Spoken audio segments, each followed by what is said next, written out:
Hello aspirants, hello candidates, कैसे हैं आप लोग। आई होप आप सब सही होंगे और अपने एग्ज़ाम की तैयारी कर रहे होंगे। तो मैं आज आप लोगों के लाई हूँ एक और गुड न्यूज़।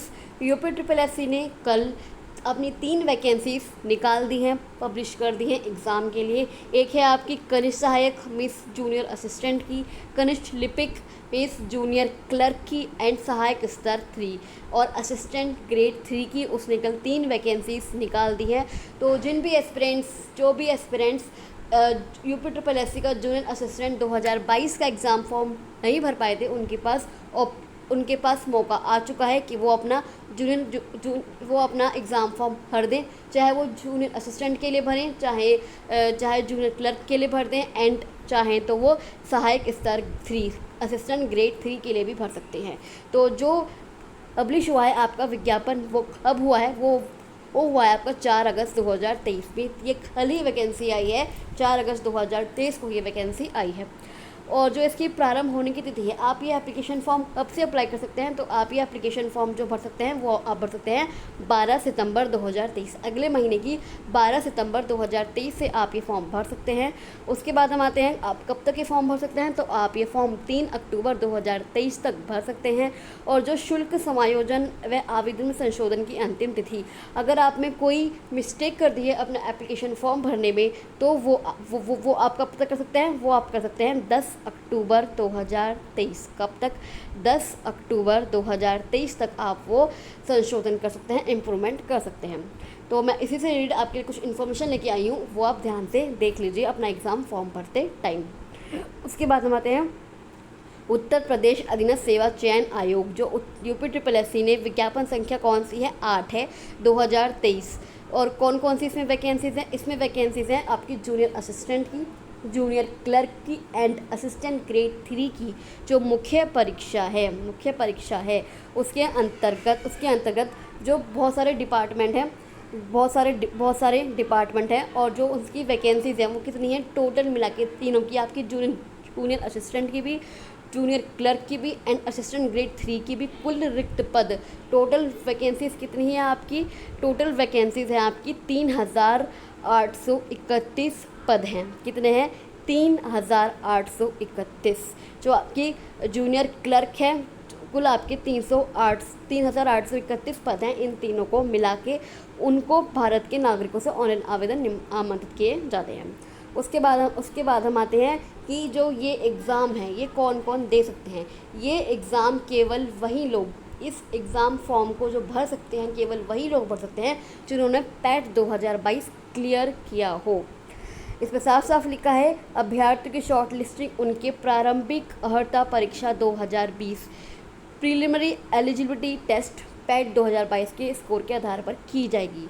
केवल वही लोग ऑनलाइन आवेदन कर सकते हैं जो पैट में शामिल हुए हैं, जिन्होंने पैट का एग्ज़ाम दिया हो, पैट के एग्ज़ाम में क्लियर हुए हों और उन्हें स्कोर कार्ड मिला हो। तो ये आप शामिल तो हो गए पैट के एग्ज़ाम में, पर आपको स्कोर कार्ड नहीं मिला, क्योंकि बहुत से कैंडिडेट्स होते हैं जिनको स्कोर कार्ड नहीं मिल पाता, पर आपके पास स्कोर कार्ड होना चाहिए। और स्कोर कार्ड में नंबर भी आपके 0 या -1 में नहीं होने चाहिए, उससे ज़्यादा ही होने चाहिए। अगर आपके 0 या -1 में हो तो उन्हें शॉर्ट लिस्ट नहीं किया जाएगा, उसके बाद हम आते हैं, उसके बाद हम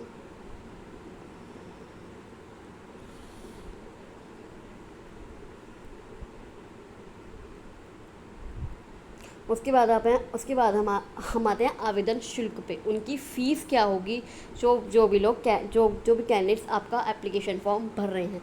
तो जो अनारक्षित अभ्यर्थियों से सबसे ज़रूरी बात यह है, मैं आपको केवल इसमें इम्पोर्टेंट इन्फॉर्मेशन दूंगी जो आपके लिए ज़्यादा यूज़फुल होगी। जो इम्पोर्टेंट पॉइंट्स हैं, जो मेन पॉइंट्स हैं, ये वीडियो केवल इसी मेन टॉपिक्स के लिए ही है। तो अभ्यर्थियों से आवेदन के स्तर पर ऑनलाइन आवेदन हेतु मात्र ऑनलाइन प्रक्रिया शुल्क ही लिया जाएगा। केवल आपसे ये जो एप्लीकेशन फ़ीस है, ये केवल आपकी ऑनलाइन एप्लीकेशन भरने की फ़ीस है। जो आपकी मुख्य परीक्षा होगी उसकी फ़ीस आपसे अलग से ली जाएगी बाद में। ये केवल आपकी जो आप एप्लीकेशन फॉर्म भर रहे हो, केवल ये एप्लीकेशन फॉर्म की फ़ीस है। जो आपकी मुख्य परीक्षा की फ़ीस होगी वो आपसे अलग से बाद में ली जाएगी। तो अब जो आपकी अनारक्षित और सामान्य जो जाति की जो सामान्य जाति की फ़ीस है वो भी आपकी 25 रुपये है। अन्य पिछड़ा वर्ग OBC की भी आपकी 25 रुपये है फ़ीस। अनुसूचित जाति की आपकी 25 रुपये है और अनुसूचित जनजाति की फ़ीस भी आपकी 25 रुपये ही है। उसके बाद हम वही जो मैंने आपको बताया था कि मुख्य परीक्षा हेतु परीक्षा शुल्क का भुगतान केवल मुख्य परीक्षा हेतु शॉर्टलिस्ट किए गए अभ्यर्थियों द्वारा ही अलग से किया जाना होगा। मुख्य परीक्षा हेतु शॉर्टलिस्ट किए गए अभ्यर्थियों द्वारा मुख्य परीक्षा हेतु परीक्षा शुल्क का भुगतान मुख्य परीक्षा का प्रवेश पत्र डाउनलोड होने से पूर्व किया जाएगा। जो आपका मेन एग्ज़ाम होगा उसकी जो फ़ीस होगी वो आपकी पहले आप अगर आप शॉर्ट लिस्ट हो गए, क्योंकि पहले जो आप अगर आपने जैसे आपने ऑनलाइन आवेदन कर दिया, अपना ऑनलाइन एप्लीकेशन फॉर्म भर दिया इन एग्ज़ाम्स के लिए, जूनियर असिस्टेंट के लिए, जूनियर क्लर्क के लिए और असिस्टेंट ग्रेड 3 के लिए, फिर एक मेरिट बनेगी। उसके आधार पर अगर आप शॉर्ट लिस्ट किए गए, उसके आधार पर अगर आप शॉर्ट लिस्ट किए गए तो ही आपसे इन परीक्षा को शुल्क लिया जाएगा, अन्यथा नहीं। और ये जो मेन परीक्षा का शुल्क है वो अब लिया जाएगा, वो आपका एडमिट कार्ड जब निकलेंगे उससे पहले ही आपसे मेन परीक्षा का शुल्क ले लिया जाएगा। अब आते हैं हम फॉर्म का प्रिंट आउट लेना।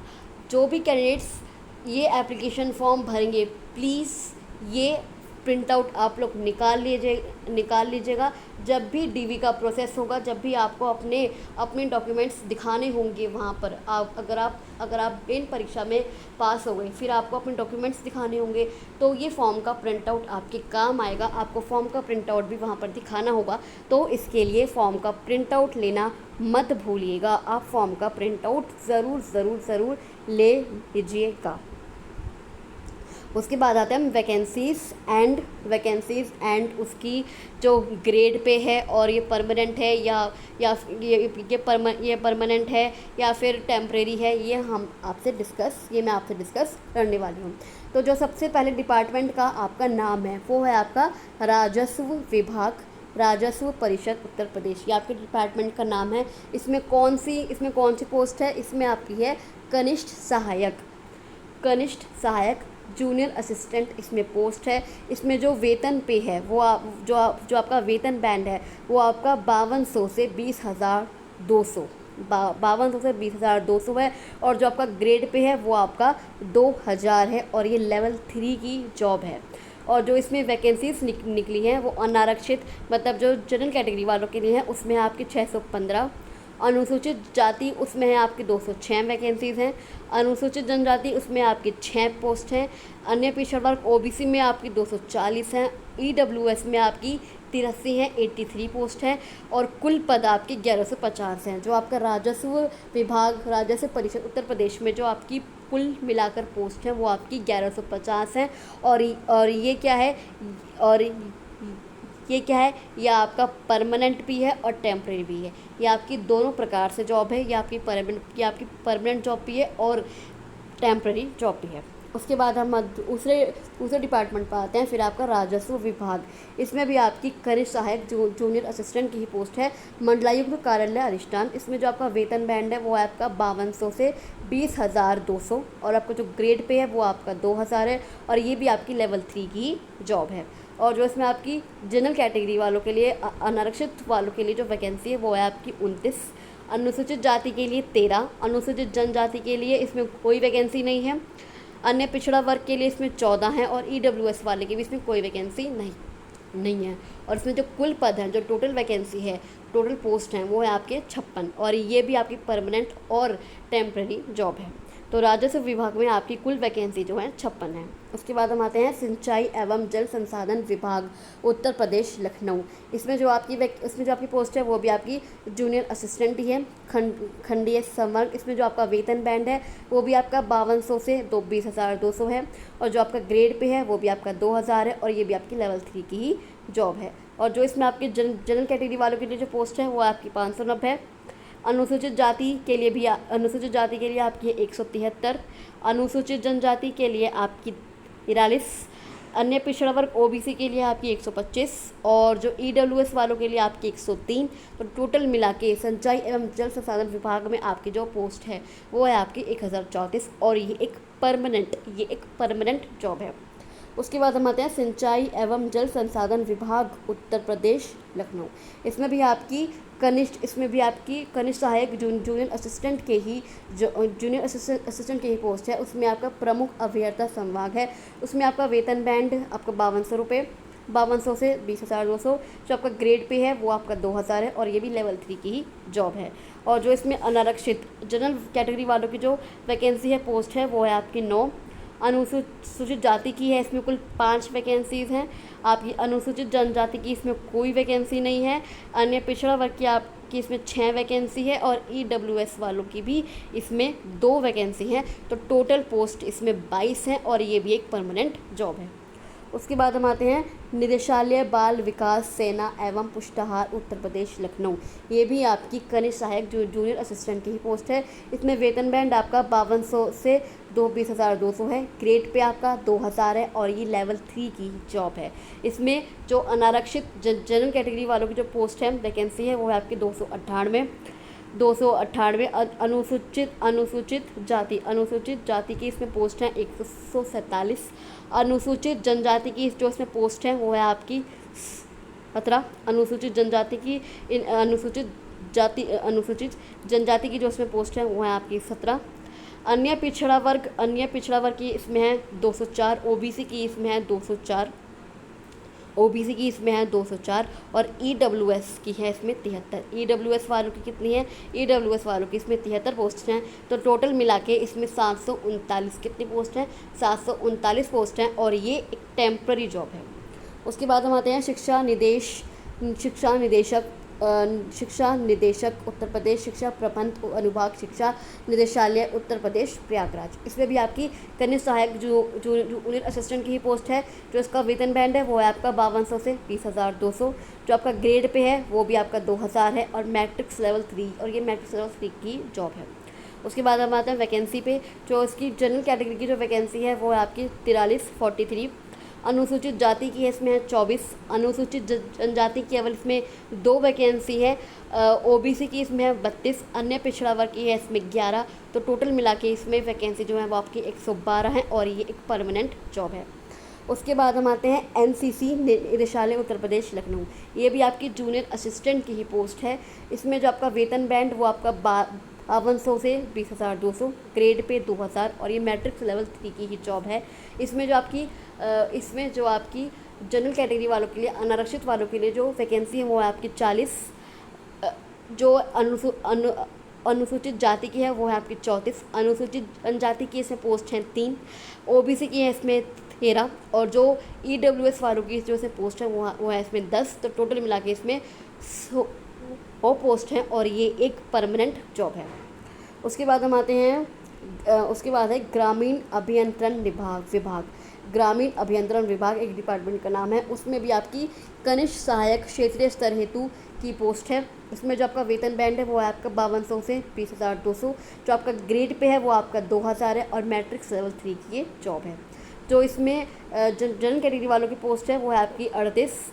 जो अनुसूचित जाति की पोस्ट है वो है आपकी 27। अनुसूचित जनजाति की इसमें कोई पोस्ट नहीं है। अन्य पिछड़ा वर्ग की इसमें पोस्ट है 18। ईडब्ल्यूएस वालों की है 9। तो टोटल कुल मिला के इसमें 92 यार्ड में पोस्ट हैं और ये एक परमानेंट जॉब है। उसके बाद हम आते हैं ग्रामीण अभियंत्रण विभाग में कनिष्ठ सहायक मुख्यालय संवर्ग। जो उसका वेतन बैंड है वो आपका 5200 से 20,200। ग्रेड पे आपका 2000 है और मैट्रिक्स लेवल 3 की ये जॉब है। इसमें जो आपकी अनारक्षित जाति वाले और जनरल कैटेगरी वालों की पोस्ट है इसमें 3।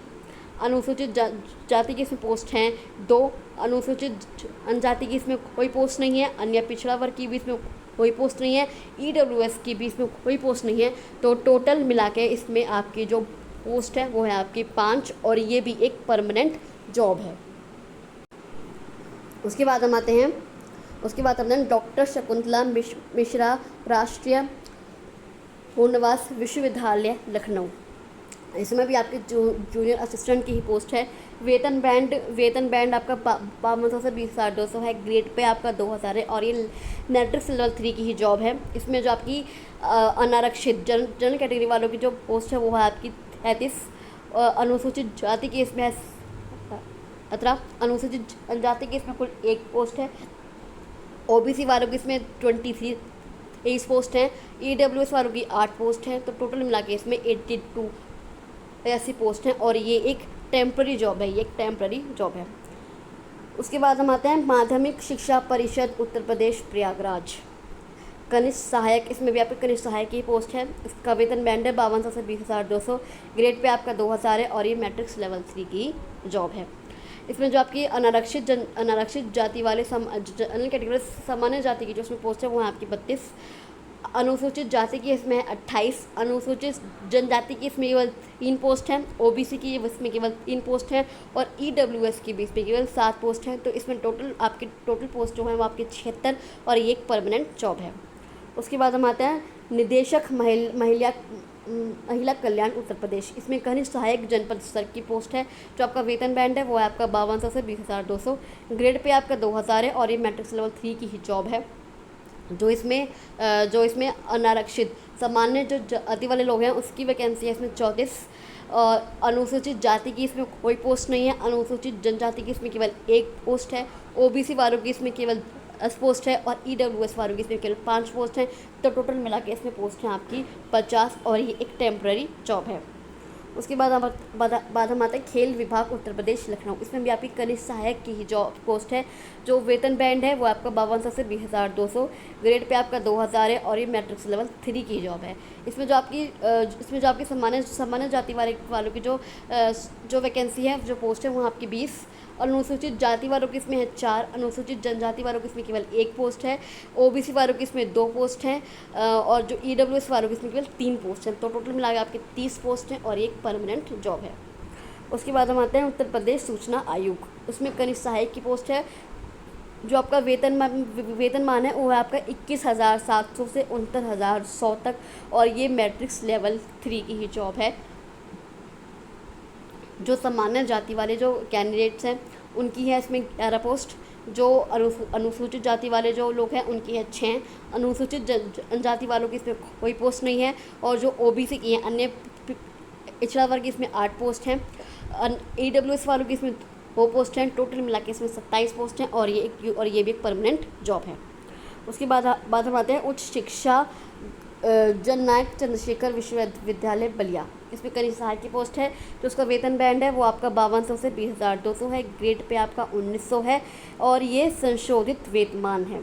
तो इसमें आपकी जो सामान्य जाति वाले की जो पोस्ट है वो आपकी 10। अनुसूचित जाति वालों की इसमें 5 पोस्ट हैं। अनुसूचित जनजाति की इसमें कोई पोस्ट नहीं है। जो ओबीसी वालों की है अन्य पिछड़ा वर्ग की उसमें 7 पोस्ट हैं। जो आपकी ईडब्ल्यूएस वालों की इसमें कुल 2 पोस्ट हैं और इसमें टोटल मिला के आपको कुल 14 पोस्ट है और ये एक टेम्पररी जॉब है। उसके बाद हम आते हैं यूपी प्रोजेक्ट्स कॉरपोरेशन लिमिटेड। ये किसकी है? ये आपकी सहायक स्तर, ये है आपकी असिस्टेंट ग्रेड 3। ये आपकी असिस्टेंट ग्रेड 3 की पोस्ट है। जो आपका वेतन बैंड है वो आपका 5200 से 20,200 है और ये ग्रेड पे कितना है आपका 1900 है और ये लेवल 2 की जॉब है। जो आपकी जूनियर असिस्टेंट है वो आपकी लेवल 3 की है। वो आपकी लेवल 3 की है पर ये सहायक स्तर असिस्टेंट ग्रेड 3 जो है आपकी लेवल 2 की जॉब है। जो इसमें आपकी सामान्य जाति वाले जो लोग हैं उनकी है 9। जो अनुसूचित जाति हैं उसकी है 4। अनुसूचित जनजाति की इसमें कोई पोस्ट नहीं है। ओबीसी की इसमें है 5 और ईडब्ल्यूएस वालों की इसमें 1 पोस्ट है और टोटल मिला के उसमें 19 पोस्ट हैं और ये एक टेम्पररी और ये एक परमानेंट जॉब है। उसके बाद हम आते हैं कृषि विपणन एवं कृषि विदेश व्यापार निदेशालय उत्तर प्रदेश। इसमें आपकी कनिष्ठ सहायक की पोस्ट है। जो वेतन बैंड है वो आपका 5200 से 20,200 है। जो ग्रेड पे है वो आपका 2000 है और मैट्रिक्स लेवल 3 की ये जॉब है। जो आपकी सामान्य जाति वालों की जो पोस्ट है वो आपकी 9। अनुसूचित जाति की इसमें है 9। अनुसूचित जनजाति की इसमें कोई पोस्ट नहीं है। ओबीसी वालों की भी इसमें कोई पोस्ट नहीं है। ईडब्ल्यूएस वालों की केवल इसमें 1 पोस्ट है। तो टोटल मिला के इसमें 19 पोस्ट हैं और ये एक टेम्पररी जॉब है। उसके बाद हम आते हैं पंचायतीय राज विभाग। इसमें कनिष्ठ सहायक जूनियर असिस्टेंट की ही पोस्ट है। इसमें वेतन बैंड आपका 5200 से 20,200 है। मैट्रिक्स लेवल 3 की जॉब है। जो अनारक्षित जाति वाले जो लोग हैं उनकी 9 पोस्ट हैं। जो अनुसूचित जाति वाले लोग हैं उनकी 4 पोस्ट हैं। अनुसूचित जनजाति वालों की इसमें कोई पोस्ट नहीं है। अन्य पिछड़ा वर्ग की इसमें 4 पोस्ट हैं। EWS वालों की इसमें 1 पोस्ट है। तो टोटल मिलाकर आपकी 18 पोस्ट हैं और ये एक परमानेंट जॉब है। उसके बाद हम आते हैं भूपर्ग जल विभाग। इसमें कनिष्ठ सहायक की पोस्ट है। वेतन बैंड आपका 5200 से 20,200 है। ग्रेड पे 2000 है। मैट्रिक्स लेवल 3 की जॉब है। जो अनारक्षित जाति वाले लोग हैं उसकी 6 पोस्ट है। अनुसूचित जाति वालों की 4 पोस्ट है। अनुसूचित जनजाति वालों की 1 पोस्ट है। अन्य पिछड़ा वर्ग की 2 पोस्ट है। EWS वालों की 1 पोस्ट है। तो टोटल मिला के आपकी 14 पोस्ट है और ये एक टेम्प्रेरी और एक परमानेंट जॉब है। उसके बाद हम आते हैं संस्कृति विभाग उत्तर प्रदेश लखनऊ। इसमें भी आपकी कनिष्ठ सहायक की पोस्ट है। वेतन बैंड आपका 5200 से 20,200 है। ग्रेड पे आपका 2000 है और ये मैट्रिक्स लेवल 3 की ही जॉब है। जो अनारक्षित जो सामान्य जाति वालों की जो पोस्ट है वो इसमें 6 हैं। अनुसूचित जनजाति वालों की इसमें 3 हैं। अनुसूचित जनजाति वालों की इसमें कोई पोस्ट नहीं है। OBC वालों की इसमें 4 पोस्ट हैं। अन्य पिछड़ा वर्ग की इसमें 1 पोस्ट है।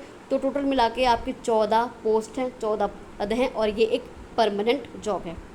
उसके बाद हम आते हैं राज्य स्वास्थ्य एवं परिवार कल्याण संस्थान उत्तर प्रदेश लखनऊ। ये कनिष्ठ सहायक की पोस्ट है। इसमें वेतन बैंड आपका 5200 से 20,200 है। ग्रेड पे आपका 2000 है और ये मैट्रिक्स लेवल 3 की ही जॉब है। जो उसमें आपकी अनारक्षित सामान्य जाति वालों की जो पोस्ट है वो आपकी 2 है। अनुसूचित जनजाति वालों की इसमें कोई पोस्ट नहीं है। अनुसूचित जनजाति वालों की इसमें कोई पोस्ट नहीं है। OBC वालों की इसमें केवल 1 पोस्ट है। EWS वालों की इसमें कोई पोस्ट नहीं है। तो टोटल मिला के इसमें केवल 3 पोस्ट हैं और ये एक टेम्प्रेरी जॉब है। उसके बाद हम आते हैं परिवार कल्याण विभाग कनिष्ठ सहायक की पोस्ट है। वेतन बैंड आपका 5200 से 20,200 है। ग्रेड पे आपका 2000 है और ये मैट्रिक्स लेवल 3 की जॉब है। इसमें अनारक्षित सामान्य जाति वालों की इसमें 5 पोस्ट है। अनुसूचित जाति की इसमें 3 पोस्ट है। अनुसूचित जनजाति की इसमें कोई पोस्ट नहीं है। OBC वालों की इसमें 3 पोस्ट हैं। EWS की इसमें केवल 1 पोस्ट है। तो टोटल मिला के इसमें 12 पोस्ट हैं, 12 पद हैं और ये परमानेंट भी है और ये टेम्प्रेरी भी हो सकती है। ये परमानेंट भी हो सकती है और ये टेम्प्रेरी भी हो सकती है। उसके बाद हम आते हैं परिवार कल्याण विभाग मातृ एवं शिशु कल्याण, ये डिपार्टमेंट का नाम है। उसमें कौन सी पोस्ट है? उसमें आपकी कनिष्ठ सहायक की पोस्ट है। वेतन बैंड आपका 5200 से 20,200 है। ग्रेड पे आपका 2000 है। मैट्रिक्स लेवल 3 की जॉब है। जो आपकी अनारक्षित सामान्य जाति वालों की जो पोस्ट है वो आपकी 3। अनुसूचित जाति वालों की इसमें 2। अनुसूचित जनजाति वालों की इसमें 1 भी पोस्ट नहीं है। OBC वालों की इसमें केवल 1 पोस्ट है। EWS वालों की इसमें 1 भी पोस्ट नहीं है। तो टोटल कुल मिला के आपके इसमें 6 पोस्ट हैं, 6 पद हैं और ये एक परमानेंट जॉब है। उसके बाद हम आते हैं सर्वे कमिश्नर वक्फ उत्तर प्रदेश। इसमें कनिष्ठ सहायक जिला वर्ग संवर्ग है। वेतन बैंड आपका 5200 से 20,200 है। ग्रेड पे आपका 2000 है और ये मैट्रिक्स लेवल 3 की जॉब है। इसमें केवल आपकी जनरल कैटेगरी वालों की पोस्ट है और केवल अनुसूचित जनजाति वालों की ही पोस्ट है और किसी के पोस्ट नहीं है। तो टोटल कुल मिला के आपकी इसमें 8 पोस्ट हैं और ये टेम्प्रेरी भी है और ये परमानेंट भी हो सकती है। उसके बाद हम आते हैं सर्वे कमिश्नर वक्फ उत्तर प्रदेश। इसमें आपकी कनिष्ठ सहायक की पोस्ट है। इसका वेतन बैंड वही है 5200 से 20,200 और ये लेवल 3 की जॉब है। इसमें भी आपकी केवल एक जनरल कैटेगरी की पोस्ट है और एक अनुसूचित जाति की पोस्ट है। इसके अलावा इसमें और कोई पोस्ट नहीं है। तो आपकी केवल इसमें टोटल पोस्ट हुई 2 और ये एक परमानेंट जॉब है। उसके बाद हम आते हैं राजकीय कार्यालय निरीक्षणालय उत्तर प्रदेश प्रशासनिक सुधार विभाग प्रयागराज और ये आपकी कनिष्ठ सहायक की पोस्ट है। इसमें आपका वेतन बैंड 5200 से 20,200, ग्रेड पे आपका 2000 और लेवल 3 की जॉब है। इसमें आपकी केवल अनारक्षित सामान्य जाति की पोस्ट है। आपकी कितनी है? 3। और अनुसूचित जाति की इसमें है केवल 1 पोस्ट और आपकी जो अन्य पिछड़ा वर्ग OBC की इसमें है केवल 2 पोस्ट। इसके अलावा इसमें और कोई पोस्ट नहीं है। तो इसकी टोटल पोस्ट हुई आपकी 6 और ये परमानेंट जॉब है। उसके बाद हम आते हैं राज्य लोक सेवा अधिकरण इंदिरा भवन लखनऊ। इसमें आपकी जो पोस्ट है वो आपकी जूनियर असिस्टेंट की। इसमें आपका जो वेतन बैंड है वो आपका 5200 से 20,200 और ग्रेड पे 2000 है और ये मैट्रिक्स लेवल 3 की ही जॉब है। और इसमें जो आपकी जनरल कैटेगरी वालों की जो पोस्ट है वो है आपकी 4 और जो अनुसूचित जाति वालों की पोस्ट है 3। उसके अलावा इसमें और कोई पोस्ट नहीं है। तो टोटल मिला के आपको कुल 7 पोस्ट हुई और ये एक परमानेंट जॉब है। और उसके बाद हम आते हैं उत्तर प्रदेश राजश्री टंडन युक्त विश्वविद्यालय प्रयागराज, इसमें भी आपकी कनिष्ठ सहायक की पोस्ट है। वेतन बैंड आपका वही है 52 से 20,200 और 200 मैट्रिक्स लेवल 3। इसमें आपकी केवल अनारक्षित जाति की पोस्ट है, अनुसूचित जाति की अनारक्षित की 6, अनुसूचित जाति की 1, अन्य पिछड़ा वर्ग की 4 और ईडब्ल्यूएस वालों की 1। तो टोटल मिला के 12 पोस्ट हैं और एक टेम्प्रेरी है। उसके बाद हम आते हैं निदेशक न्यायिक प्रशिक्षण एवं अनुसंधान संस्थान उत्तर प्रदेश लखनऊ, इसमें भी आपकी जूनियर असिस्टेंट की पोस्ट है। वेतन पे आपका वही है और इसमें अनारक्षित की 3, अनुसूचित जाति की 2 और अन्य पिछड़ा वर्ग की 1। तो टोटल 6 और एक परमानेंट जॉब है। अटल बिहारी वाजपेयी चिकित्सा विश्वविद्यालय लखनऊ, इसमें भी आपकी कनिष्ठ सहायक है और जो आपका वेतन पे वो सेम ही है। इसमें केवल अनारक्षित की 2, अनुसूचित जाति की 1 और अन्य पिछड़ा वर्ग की 1। तो टोटल 4 और एक टेम्प्रेरी जॉब है। उसके बाद हम आते हैं राज्य उपभोक्ता विवाद प्रतितोष आयोग, इसमें जो आपकी कनिष्ठ सहायक है राज्य आयोग हेतु वेतन बैंड आपका सेम ही है और इसमें केवल जो अनारक्षित वालों की है वो है 6, सामान्य जाति वालों की आपकी जो पोस्ट है वो है 6, अनुसूचित वालों की हैं 3 और जो ओबीसी की हैं इसमें ओबीसी की हैं 4 और अन्य पिछड़ा और ओबीसी की हैं 4 और ईडब्ल्यूएस वालों की 1 है। तो इसमें टोटल 14 हैं और ये परमानेंट जॉब है। उसके बाद हम आते हैं मध्य निदेश विभाग उत्तर प्रदेश, इसमें आपकी जो जूनियर असिस्टेंट ही है वेतन पे आपका सेम ही है। इसमें केवल आपकी अनारक्षित जाति, सामान्य जाति और केवल अनुसूचित जाति की एक पोस्ट है। तो केवल 2 पोस्ट है और एक परमानेंट जॉब है। उसके बाद हम आते हैं उत्तर प्रदेश अनुसूचित जाति और अनुसूचित जनजाति संयुक्त लखनऊ, इसमें भी आपका वही सेम है। आप इसमें भी आपका वही सेम है। कनिष्ठ लिपिक इसमें आपका क्या है, इसमें आपका जूनियर क्लर्क की पोस्ट है। उत्तर प्रदेश अनुसूचित जाति और अनुसूचित जनजाति आयोग लखनऊ, इसमें आपकी कनिष्ठ लिपिक जूनियर क्लर्क की पोस्ट है। जो आपका वेतन बैंड है वो आपका 5200 से 20,200 है। ग्रेड पे आपका क्या है, ग्रेड पे आपका 19 है और ये मैट्रिक्स लेवल 2 की जॉब है। इसमें भी आपका केवल अनारक्षित सामान्य जाति वालों की और अनुसूचित जाति वालों की एक पोस्ट है। तो टोटल कुल 2 पोस्ट हैं और ये एक टेम्प्रेरी जॉब है। उसके बाद हम आते हैं निदेशालय कुटीर एवं ग्रामीण उद्योग उत्तर प्रदेश, इसमें भी आपकी जूनियर क्लर्क की जॉब है। वेतन बैंड आपका 5200 से 20,200 है और ये कनिष्ठ सहायक की जॉब है। मैट्रिक्स लेवल 3 है। इसमें भी आपकी केवल एक पोस्ट है जनरल वालों के लिए, तो केवल एक ही पोस्ट है और ये परमानेंट जॉब है। ये आपकी कनिष्ठ सहायक जूनियर असिस्टेंट के लिए ही है। उसके बाद हम आते हैं सिंचाई एवं जल संसाधन विभाग उत्तर प्रदेश लखनऊ, ये भी आपकी कनिष्ठ सहायक के लिए ही है। वेतन बैंड आपका बिल्कुल सेम है और इसमें केवल अनुसूचित जाति और अनुसूचित जाति पिछड़ा वर्ग 2, तो 7 के साथ हैं आपकी अनुसूचित जनजाति, 2 हैं आपकी अनुसूचित जनजाति और 2 हैं आपकी पिछड़ा वर्ग। तो टोटल 11 पोस्ट हैं और एक परमानेंट जॉब है। उसके बाद हम आते हैं शिक्षा निदेशक माध्यमिक उत्तर प्रदेश शिक्षा प्रबंध अनुभाग शिक्षा निदेशालय उत्तर प्रदेश प्रयागराज, ये आपकी कनिष्ठ सहायक की पोस्ट है। इसमें वेतन बैंड आपका सेम ही है और इसमें जो अनुसूचित जनजाति है उसमें आपकी केवल 1 पोस्ट है और अन्य पिछड़ा वर्ग की ओबीसी की इसमें 8 पोस्ट हैं। तो टोटल मिला के इसमें कुल 9 पोस्ट हैं और एक परमानेंट है। उसके बाद हम आते हैं माध्यमिक शिक्षा परिषद उत्तर प्रदेश प्रयागराज, उसके बाद हम आते हैं माध्यमिक शिक्षा परिषद उत्तर प्रदेश प्रयागराज, इसमें भी आपकी कनिष्ठ सहायक की जॉब है। इसमें वेतन बैंड आपका सेम ही है। इसमें केवल आपकी जो अनुसूचित जाति है इसमें जनरल कैटेगरी वालों के लिए कोई पोस्ट नहीं है। अनुसूचित जाति वालों के लिए 19, अनुसूचित जनजाति वालों के लिए 2, ओबीसी वालों के लिए 8 और तो इसमें टोटल मिला के 29 पोस्ट हैं और ये एक परमानेंट जॉब है। उसके बाद हम आते हैं डॉक्टर शकुंतला मिश्रा राष्ट्रीय पुनर्वास विश्वविद्यालय, इसमें आपकी कनिष्ठ सहायक की पोस्ट है। वेतन बैंड आपका सेम ही है। इसमें अनुसूचित जाति वालों के लिए 2 और ओबीसी के लिए 2, तो टोटल से मिला के 4 पोस्ट हैं और एक टेम्प्रेरी जॉब है। उसके बाद हम आते हैं भूगर्भ जल विभाग उत्तर प्रदेश, कनिष्ठ सहायक की पोस्ट है। वेतन बैंड आपका 5200 से 20,200 है। मैट्रिक्स लेवल 3 की जॉब है। इसमें अनुसूचित जाति वालों के लिए 4, ओबीसी वालों के लिए 2, तो टोटल 6 पोस्ट हैं और एक परमानेंट जॉब है। उसके बाद हम आते हैं सांस्कृतिक विभाग उत्तर प्रदेश लखनऊ, कनिष्ठ सहायक इसमें पोस्ट हैं। वेतन बैंड आपका 5200 से 20,200 है। ग्रेड पे आपका वो 2000 है। मैट्रिक्स लेवल 3 की जॉब है। इसमें केवल अनुसूचित जाति की ही पोस्ट है 2, तो टोटल आपकी कुल 2 ही पोस्ट हैं इसमें और एक परमानेंट जॉब है। उसके बाद हम आते हैं राजकीय कार्यालय निरीक्षणालय उत्तर प्रदेश, प्रशासनिक सुधार विभाग प्रयागराज, इसमें कनिष्ठ सहायक की पोस्ट है। वेतन बैंड आपका 5200 से 20,200, ग्रेड पे 2000 और मैट्रिक्स लेवल 3 की जॉब है। इसमें केवल अनुसूचित जाति केवल एक पोस्ट है, जो आपका ओबीसी है उसकी केवल एक पोस्ट है। तो टोटल मिलाकर केवल 2 पोस्ट हैं और ये एक परमानेंट जॉब है। तो कुल पद जो आपके हैं जनरल वालों के कितने हैं? जनरल वालों के आपके 1889 1889 पोस्ट है जनरल वालों के लिए। और जो आपकी अनुसूचित जाति के लिए कितनी पोस्ट हैं? आपकी 770 पोस्ट हैं। अनुसूचित जनजाति वालों के लिए आपके 83 पोस्ट हैं। ओबीसी वालों के लिए आपके लिए 763 पोस्ट हैं। और जो आपकी ईडब्ल्यूएस जो कैटेगरी के जो कैंडिडेट्स हैं उनके लिए 326 पोस्ट हैं। तो टोटल मिला के हुए आपके 3,831 आपकी वैकेंसी हैं टोटल। अब हम बात करते हैं, अब हमने ये सारा डिस्कस कर लिया कि कौन कौन से डिपार्टमेंट हैं, कौन कौन सी आपकी पोस्ट हैं। अब हम बात करते हैं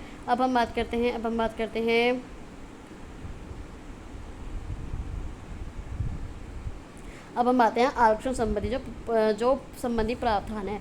उत्तर प्रदेश की अनुसूचित जाति, उत्तर प्रदेश की अनुसूचित जनजाति और उत्तर प्रदेश के अन्य पिछड़े वर्गों को एवं आर्थिक रूप से कमजोर वर्ग के अभ्यर्थी को उत्तर प्रदेश सरकार के अभ्यावधीन विद्यमान शासन विभागों से प्राप्त अभियान के अनुसार आरक्षण अनुमान्य होगा। जिन भी कैंडिडेट्स को आरक्षण मिलता है वो आरक्षण इन फॉर्म में भी मिलेगा, इस एग्जाम में मिलेगा। जिन भी जनजाति हो आपकी चाहे एससी हो, चाहे एसटी हो, चाहे ओबीसी हो, जो भी आपको आरक्षण प्राप्त है वो आपको आरक्षण इसमें मिलेगा। और जो ईडब्ल्यूएस जो कैटेगरी के स्टूडेंट्स हैं वो अपना सर्टिफिकेट तैयार करवा लें, जल्दी से जल्दी, क्योंकि जो आरक्षण संबंधी आप देख लीजिए कि जो ईडब्ल्यूएस वाले जो कैंडिडेट्स हैं उनको जो है अपना जो सर्टिफिकेट शो करवाना है, तो उन्हें वो अपना सर्टिफिकेट जल्दी से जल्दी तैयार करवा लें। और जो डिपेंडेंट ऑफ फ्रीडम फाइटर जो स्टूडेंट्स हैं वो भी अपना सर्टिफिकेट, जो भी उनका सर्टिफिकेट है या कुछ भी है वो भी अपना तैयार कर लें, क्योंकि जब आप फॉर्म भरेंगे तो आपको ये जो सारे सर्टिफिकेट्स हैं ये अपने साथ रखने होंगे, आपको फॉर्म भरने के लिए इन्हें आसानी मिलेगी। उसके बाद हम आते हैं कि आपको क्या क्या क्वालिफ़िकेशन आपकी होनी चाहिए। तो सबसे पहले है कि माध्यमिक शिक्षा परिषद उत्तर प्रदेश की इंटरमीडिएट परीक्षा के सरकार द्वारा उसके समकक्ष मान्यता प्राप्त की परीक्षा उत्तीर्ण कर ली हो। आप 12th पास होने चाहिए। अगर आप UPSSS से जूनियर असिस्टेंट का, जूनियर क्लर्क का और असिस्टेंट गेट 3 एग्ज़ाम देना चाहते हैं तो आपको 12th पास होनी चाहिए या अन्य कोई प्रमाण पत्र आपके पास होना चाहिए जो इंटरमीडिएट जैसा ही हो। हिंदी और अंग्रेजी जो आपकी टाइपिंग है, आपकी हिंदी टाइपिंग कितनी होनी चाहिए? आपकी जो हिंदी टाइपिंग होनी चाहिए वो आपकी 25 शब्द प्रति मिनट होनी चाहिए। और जो आपकी अंग्रेजी टाइपिंग है, इंग्लिश टाइपिंग है, वो आपकी 30 शब्द प्रति मिनट की होनी चाहिए मिनिमम। और जो आपके पास CCC का सर्टिफिकेट होना चाहिए, किससे? DOE-ACC से आपका जो मान्यता प्राप्त है उससे आपका CCC का सर्टिफिकेट आपके पास होना चाहिए या अन्य कोई प्रमाण पत्र होना चाहिए जो इस CCC के जैसा ही कोई होना चाहिए। तो आपके पास क्या होना चाहिए? आपके पास एक तो 12th की मार्कशीट, आप 12th पास होने चाहिए। आपकी जो इंग्लिश टाइपिंग है वो आपकी 30 शब्द प्रति मिनट और जो हिंदी टाइपिंग है वो आपकी 25 शब्द प्रति मिनट न्यूनतम होनी चाहिए। और आपके पास CCC का सर्टिफिकेट होना चाहिए DOE-ACC से प्राप्त। उसके बाद हम आते हैं आयु। जो आपकी आयु होनी चाहिए वो कितनी चाहिए? वो आपकी मिनिमम 18 साल होनी चाहिए और मैक्सिमम 40 वर्ष होनी चाहिए। आपकी 18 से 40 वर्ष आपकी आयु होनी चाहिए। और जिन भी कैंडिडेट्स को आयु में जो भी उनको रिजर्वेशन मिलता है वो उनको इस एग्ज़ाम में मिलेगा। उसके बाद हम आते हैं चयन का आधार। जो आपका उसके बाद हम आते हैं चयन का आधार। जो आपका चयन का आधार होगा वो कैसा होगा? वो आपका लिखित परीक्षा देने की ये बात होगा। पहले इंटरव्यू होते थे या पहले इंटरव्यू नहीं, मतलब पहले अलग अलग एग्ज़ाम होते थे। पर अब सरकार ने अब UPSSS ने क्या कर दिया? UPSSS ने अपना एक मेन एग्ज़ाम निकाल दिया है, पैट का एग्ज़ाम। कि अगर आप पैट का एग्ज़ाम दे सकते हैं, आप पैट का एग्ज़ाम दे दीजिए, फिर आप कोई भी एग्ज़ाम और दे सकते हैं। तो आपका अगर आपको UP SSSC में पोस्ट चाहिए, UP SSSC जूनियर असिस्टेंट में पोस्ट चाहिए, तो आपको केवल ये मेन एग्ज़ाम ही देना होगा, आपकी पोस्टिंग हो जाएगी। पर उसके लिए आपको पैट क्लियर करना होगा। उसके बाद हम आते हैं सिलेबस पर। सिलेबस आपका क्या क्या होगा? सिलेबस में आपका होगा हिंदी, परिज्ञान और लेखन योग्यता, सामान्य बुद्धि परीक्षण, सामान्य जानकारी, कंप्यूटर एवं सूचना प्रौद्योगिकी अवधारणाओं को क्षेत्र में, समसामयिक प्रौद्योगिकी विकास एवं नवाचार का ज्ञान, उत्तर प्रदेश राज्य से संबंधित सामान्य जानकारी। जो टोटल आपका जो एग्ज़ाम होगा वो आपका 100 नंबर का होगा। और कितने मिनट का होगा? आपको 120 मिनट, 2 घंटे का आपका एग्ज़ाम होगा। हिंदी आपकी 30 नंबर की आएगी। जो आपकी जी की आएगी, जो आपकी ई की आएगी वो आपकी 20 नंबर की आएगी। जो आपकी रीजनिंग आएगी वो आपकी 15 नंबर की आएगी। कंप्यूटर भी आपकी 15 नंबर की आएगी। और उत्तर प्रदेश स्पेशल जीके भी आपकी 20 नंबर पर आएगी। और 25% आपका 1/4 आपका नेगेटिव मार्किंग होगा। जो आपका हिंदी में क्या आएगा? आपका हिंदी में आपका उम्मीदवार से हिंदी भाषा का ज्ञान तथा उनके समक्ष व लेखन की योग्यता के परीक्षण हेतु प्रश्न पूछे जाएंगे, जो किस स्तर के होंगे? जो आपकी 12th स्टैंडर्ड का होगा। हिंदी आपकी कौन से स्टैंडर्ड की होगी? 12th स्टैंडर्ड की होगी। फिर आपकी रीजनिंग, और उसके बाद है आपकी जीके, उसके बाद है आपकी कंप्यूटर, और उसके बाद है आपकी उत्तर प्रदेश की GK, Uttar Pradesh special GK.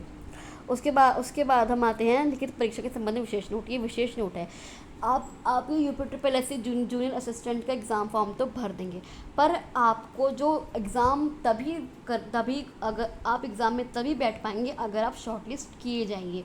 आपने एप्लीकेशन फॉर्म भर दिए, फिर उनकी मेरिट निकलती है। किसके आधार पर? आपकी पैट के आधार पर उनकी मेरिट निकलती है।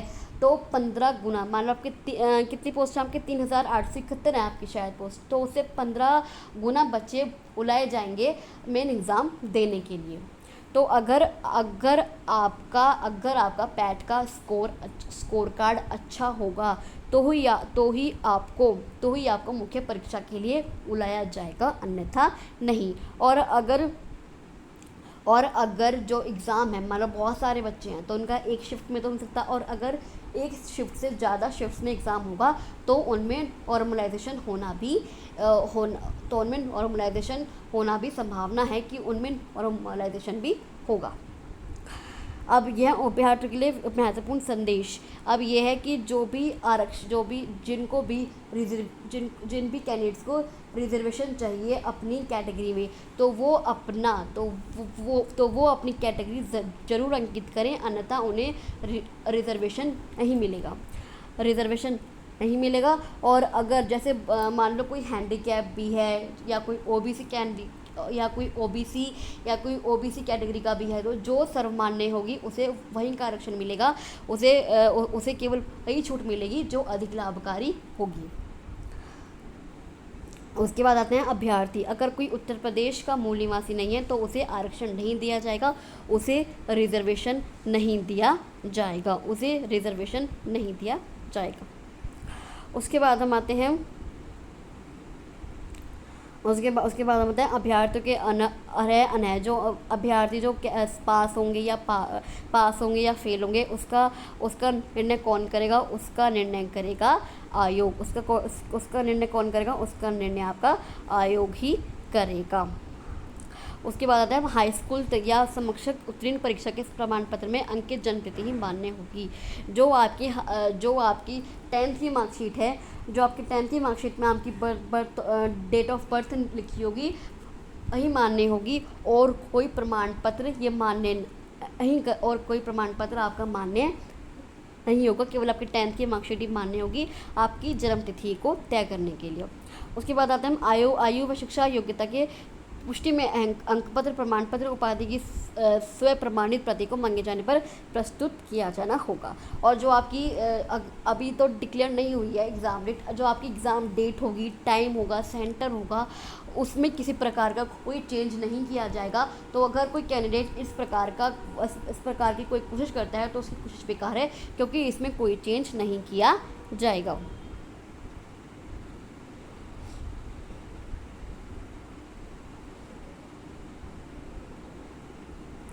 एक बार आप देख लीजिए कि जो उत्तर प्रदेश की अनुसूचित जाति के लिए जाति प्रमाण पत्र है उसका वो कुछ ऐसा कुछ सैम्पल मैं आपको दिखा देती हूँ। ये अनुसूचित जनजाति के लिए जाति प्रमाण पत्र है, क्योंकि आप अपना जाति प्रमाण पत्र क्योंकि आप अपना जाति प्रमाण पत्र और जो भी रिजर्व कैंडिडेट जो जिनको भी रिजर्वेशन चाहिए तो वो अपना जाति प्रमाण पत्र, EWS का प्रमाण पत्र, अगर जो डिपेंडेंट ऑफ फ्रीडम फाइटर है उनका प्रमाण पत्र, वो अपना प्रमाण पत्र तैयार करवा लें जल्दी से जल्दी। तो ये जाति प्रमाण पत्र कुछ ऐसा होगा उत्तर प्रदेश के लिए पिछड़ी OBC वालों के लिए जो जाति प्रमाण पत्र होगा, और जो आपके लिए प्रपत्र उत्तर प्रदेश सरकार का वो होगा, ये जो freedom fighter dependent of freedom fighter का जो सर्टिफिकेट है वो कुछ ऐसा होगा। ये सब आप लोग तैयार करवा लीजिए। जो हैंडीकैप्ड कैंडिडेट्स हैं उनके लिए उन्हें एक प्रमाण पत्र की आवश्यकता पड़ेगी, उन्हें एक सर्टिफिकेट की आवश्यकता पड़ेगी, तो अपना वो सर्टिफिकेट कुछ ऐसा बनवा लें, सर्टिफिकेट ऑफ डिसेबिलिटी, कि अगर किसी को एक से ज़्यादा डिसेबिलिटी है तो वो अपना प्रमाण पत्र बनवा लीजिए। तो ये रही आज की मेरी इन्फॉर्मेशन। आई होप आपको इन्फॉर्मेशन अच्छी लगी। आई होप आपको ये इन्फॉर्मेशन अच्छी लगी होगी। अगर आपको ये इन्फॉर्मेशन मेरी यूज़फुल लगे, अच्छी लगे, तो प्लीज़ मेरी वीडियो को लाइक कर दीजिए, मेरी वीडियो को शेयर कर दीजिए, ताकि और लोगों को भी इस वीडियो का फ़ायदा मिले, उनके पास भी हेल्पफुल इन्फॉर्मेशन पहुँचे। तो और मेरे चैनल को सब्सक्राइब कर दीजिए ताकि मैं और भी कोई भी वीडियो बनाऊँ, क्योंकि मैं UPSSC जूनियर असिस्टेंट की मॉक टेस्ट सीरीज़ ऑलरेडी आ चुकी हूँ। पिछले 1 महीने से मैं UPSSC जूनियर असिस्टेंट की मॉक टेस्ट की सीरीज़ आप लोगों के लिए ला रही हूँ, तो उन्हें देखना मत भूलिएगा। मेरे चैनल की प्लेलिस्ट में सारी वीडियोस पड़ी हैं, आप उनको देख लीजिए, आपको बहुत हेल्प मिलेगी। और प्लीज़ मेरे चैनल को सब्सक्राइब कर दीजिए ताकि मैं और कोई भी आपके लिए हेल्पफुल वीडियो बनाऊँ, आपके पास वो जल्दी से जल्दी पहुंच जाए। तो अगर आपको मेरी वीडियो अच्छी लगी तो उसे लाइक, शेयर और मेरे चैनल को सब्सक्राइब कर दीजिए। और अगर आपको कोई क्वेरी है फॉर्म को लेके या किसी भी चीज़ को लेके, तो आप मेरे कमेंट बॉक्स पर कमेंट कर सकते हैं, या मैंने डिस्क्रिप्शन बॉक्स में अपना टेलीग्राम ग्रुप का लिंक भी दिया हुआ है। आप मेरे टेलीग्राम ग्रुप को ज्वाइन कर लीजिए और आप वहाँ मुझसे कोई भी क्वेरी, अपना कोई भी डाउट क्लियर कर सकते हैं। तो अभी के लिए बस इतना ही। मैं आपसे जल्दी मिलती हूँ एक नई वीडियो के साथ, कुछ नए टॉपिक्स के साथ। तब तक के लिए थैंक यू सो मच।